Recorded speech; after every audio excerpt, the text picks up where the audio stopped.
गर्दा मचा दी जा काहे कि बहुत दिन के बाद एगो पति पत्नी के थोड़ा सा लेकिन कभी कभी मर्द में। यह देखिए दोस्तों, पावर स्टार पवन सिंह और ज्योति सिंह का पहला फिल्म आ ही गया।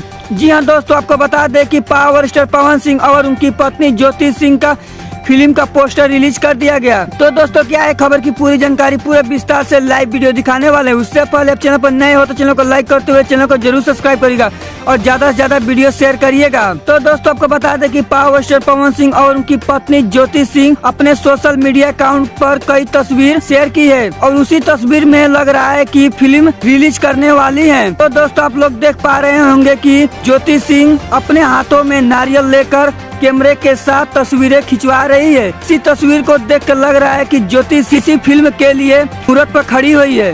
दोस्तों आपको बता दें कि बात की पुष्टि अभी तक नहीं हो पाई है कि किसके साथ फिल्म रिलीज होने वाला है, लेकिन दोस्तों आपको बता दें कि सोशल मीडिया पर काफी तेजी से तस्वीर वायरल हो रहा है। पावर स्टार पवन सिंह का फैंस का कहना है कि ज्योति सिंह और पवन सिंह का फिल्म रिलीज होने वाला है। तो दोस्तों पावर स्टार पवन सिंह और ज्योति सिंह का नई फिल्म को लेकर आपकी क्या राय, अपनी राय जरूर कमेंट बॉक्स में बताइएगा।